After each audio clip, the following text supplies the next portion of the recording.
안녕하세요. 포유환율연구소입니다. 오늘은 가상자산 정책을 통해서 과연 달러 강세를 유지할 수 있을까? 라는 주제를 가지고 나왔습니다. 최근에 이제 트럼프 대통령이 가상자산 가격이 예상과 달리 조정 국면에 들어가니까 가상자산 정책을 통해서 마치 달러 강세가 유지 가능한 것처럼 얘기를 하거든요.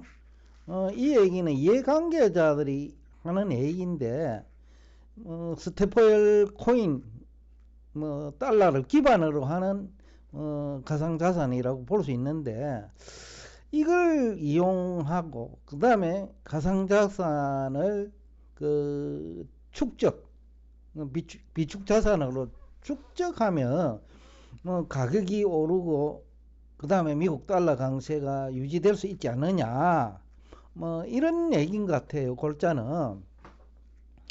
그런데 이게 이제 막 이해관계자들 주장인데, 과연 가상자산 가격이 오르면 달러 강세가 유지될까라는 거죠.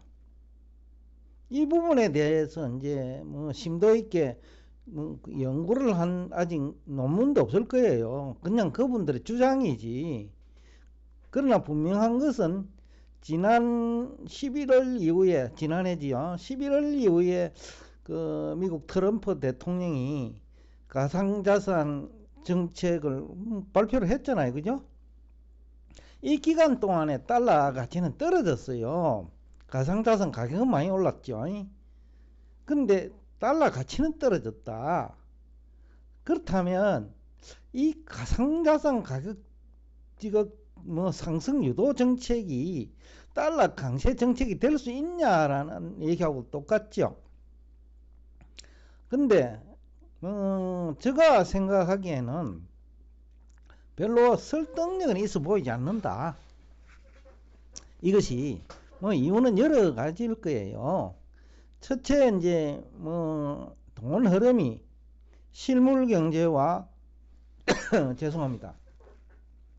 주식, 채권 시장 등에서 가상자산 시장으로 이동하면 미국 전체적으로 자산 시장, 부동산 시장 포함해가요.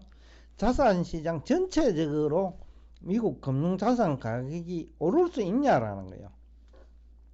또 실물이 무너지면 주식과 채권 가격은 떨어지거든요. 왜냐하면 기업이 발행한 유가증권이 주식이고, 또 채권은 회사채도 기업이 발행한 거고, 국채는 또 기업, 실물 경제, 또 금융시장을 기초로 국채가 발행되는 거예요. 그래서 세수가 확보되고 하는 거니까. 근데 이 전체적으로 볼 때 과연 가상자산 가격 유도 정책이 미국 경제 실물 또는 금융시장 전체를 업그레이드 할 수 있느냐라는 거거든요. 근데 여기에 대해서는 좀 회의적이에요. 학자들은 돈이 물가만 자극한다는 얘기를 많이 하는데, 그거는 물리 공부를 안 한 학자들 얘기고, 돈은 흐름이 바뀌면서 실물도 망가질 수 있고 주식 채권 시장도 망가질 수 있거든요. 자산 간의 이동도 그런 현상을 초래할 수 있지만 국제 간의 이동도 이런 현상을 초래한단 말이죠. 그러니까 이제 이 물리학적 개념으로 보면 이게 이해는 잘 안 돼요. 가상자산 이해관계자들은 가정을 전제로 하는 거예요. 가상자산 가격이 오르면 미국 경제, 미국 실물 경제, 미국 금융시장 다 잘 된다고 가정을 하면 설득력이 있어요. 근데 과연 그럴까 이거죠. 그리고 또 하나는, 두 번째는 가상자산이 정말 가치가 있는 기술이냐, 이 부분에 대해서 많은 사람이 지금 의문을 제기하고 있거든요. 포유환율연구소도 같은 생각인데, 빌 게이츠도 그 얘기를 하고 있고, 노벨 경제학상을 수상한 분들 중에 모든 정보는 자산 가격에 적극적으로 반영된다라고 주장을 한 사람이 있는데 뭐 그분의 성함은 잘 모르겠어요. 그분도 이 가상자산이 가치가 있는지에 대해서는 의문을 제기를 해요. 여하튼 이 부분은 굉장히 중요한 얘기거든요. 기존의 이제 주식은 기업을 바탕으로 하니까 가치가 있어요. 기업은 끊임없이 성장 발전을 추구하니까 뭐 일부 기업은 망가지고 하는 수는 있지만은 국민 경제 전체적으로 보면 기업은 장기적으로 성장 발전하거든요. 그 가치가 있는 거예요.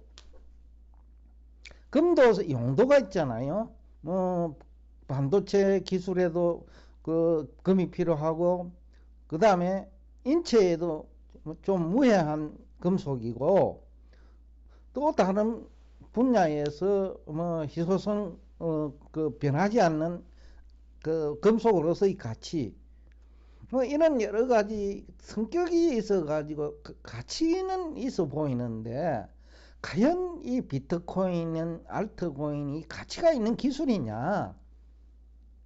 근데 그분들이 주장하는 기술하고는 거리가 멀어요. 이해관계자들이 주장하는 기술하고는. 그러니까 그 해킹도 안 된다든지, 그 다음에 이게 화폐가 될 수 있다든지, 뭐 이런 얘기들이 그 전혀 설득력이 없거든요. 또 중앙 집권하래 방지할 수 있다 이런 얘기들. 그러니까 하나도 그분들 주장은 안 맞아요. 근데 이게 가치가 있느냐라는 거죠. 그분들 주장하고도 거리가 먼데, 저는 언젠가 얘기를 했습니다만은 이게 전자우편 있잖아요. 이메일. 이 기술보다 과연 가상자산이 가치가 있느냐? 이메일 기술은 굉장히 편리하고, 그렇죠? 뭐 굉장한 어떤 기술 같아요. 근데 이거 별로 돈 안 들잖아요. 그러니까 그 이 엄청난 기술도 가치가 있는지 여부는 뭐 사실 모르겠거든요. 근데 비트코인과 같은 가상자산 기술, 블록체인 기술, 이것이 과연 이메일 기술보다도 더 가치가 있는지 저는 의문이에요. 실용성 부분에서. 또 실용성이 아니더라도 그 가치가 있는지. 또 비트코인은 뭐 발행량이 제한됐다는 얘기를 하는데, 알트코인은 뭐 얼마든지 개발할 수 있잖아요. 왜냐하면 가상자산이라는 이름으로 지금 접근하고 있는 것 같아요. 그렇다고 이 수량이 작다고 가치가 있느냐, 이것도 저는 의문이에요. 화폐가 될 수 있을 때는 그 얘기는 어느 정도 설득력이 있어요. 화폐가 될 수 있는데 화폐 수량이 작는데 찾는 사람은 많다, 그거는 어느 정도 설득력이 있어요. 근데 화폐가 될 수 없는 자산을 이걸 가지고 그 수량이 작다고 해가지고 가치가 있느냐라는 거죠. 예? 그러니까 아프리카 못 사는 나라에 그 높은 빌딩은 수량은 작아도 그 가치가 없을 수 있거든요. 오히려 그 국민들 다수가 가난하기 때문에, 또 그게 호텔이 있다 하더라도 이용할 수 없기 때문에 오히려 그쪽에 있는 빌딩이 희소하지만은 가격은 떨어질 수 있거든요. 마찬가지 논리로 이 가상자산이, 특히 비트코인은 발행 수량이 제한됐기 때문에 가치가 있어야 된다라는 주장은 설득력이 없어요. 오히려 그 지하 경제로서 그 이용 가치가 있다, 그렇게 하면 설득력은 있어요. 오히려. 그러나 경제 전문가들이 얘기하는, 또 가상자산 이해관계자들이 얘기하는, 즉 주장하는 그런 아까 뭐 기술은 아닌 것 같다. 그냥 국제 간에 그 일부 국가에서는 독재 국가, 그죠? 독재 국가는 이걸 그 일종의 지하 경제를 활성화하는 수단, 쉽게 하면 뭐 이해관계자들의 돈벌이 수단, 뇌물 뭐 받는 수단, 그런 쪽면에서는 가치가 있을 거예요. 독재 국가일수록. 그러나 좀 미국처럼 그 선진화된 국가에서 과연 이런 정책이, 즉 트럼프 대통령이 추구하는 가상자산 정책, 또 이해관계자들이 주장하는 그 비트코인이나 가상자산, 이것으로 과연 이 기술이 가치가 있는지 모르겠다는 거죠. 그걸 축적한다고 해가지고 일시적으로는 의미가 있을지 몰라도, 또 그 축적하는 자산은 뭐 축적을 하려고 하면 돈이 들잖아요. 정부 예산을 가지고 사든 아니면 뭐 돈 안 받은 그 비트코인, 돈 안 당한 비트코인을 국가가 축적하든지 돈이 든다라는 거죠. 근데 돈을 들여서 가면서까지 이 축적할 가치가 있느냐는 것도 의문이에요. 왜냐? 그 축적을 한다는 의미, 거의 비상자산이에요, 일종의. 그것은 그 유사시에 그 축적된 자산을 활용할 수 있어야 되거든요. 뭐 대표적인 게 기름 있잖아요.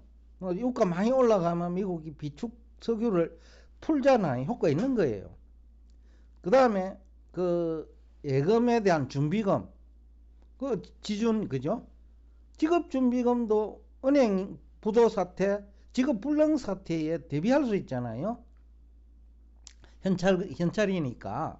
근데 이 가상자산이 과연 경제적으로 굉장히 어려울 때, 그럴 때 이것이 그 높은 가치를 가질 수 있느냐?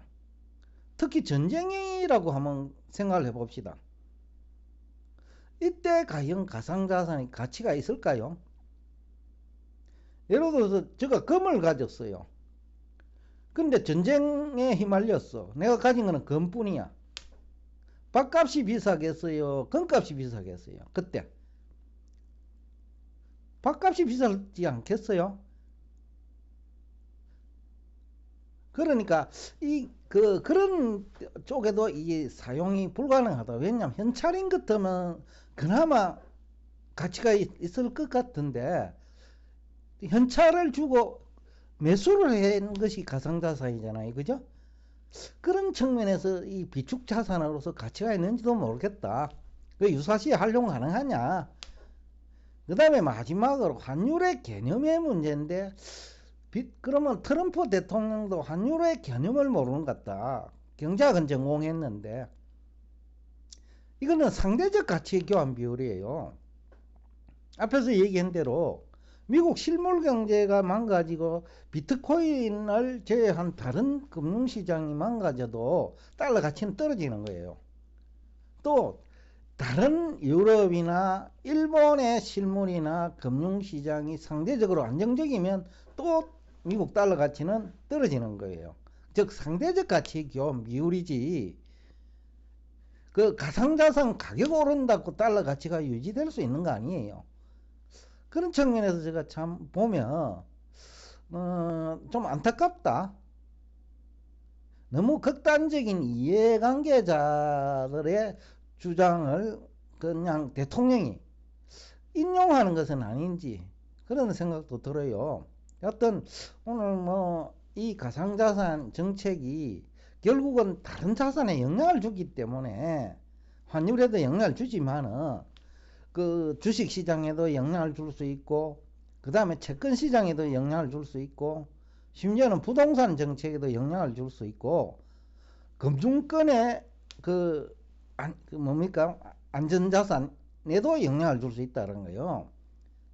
그래서 이 가상자산 정책은 어떻게 보면 기회인 것 같지만은 어떻게 보면요, 굉장히 위험한 정책이 될 수 있다 라는 얘기를 하면서 좀 걱정이 돼 가지고 오늘 이 주제를 가지고 여러분과 대화를 나누었습니다. 오늘도 끝까지 경청해 주셔서 대단히 감사합니다.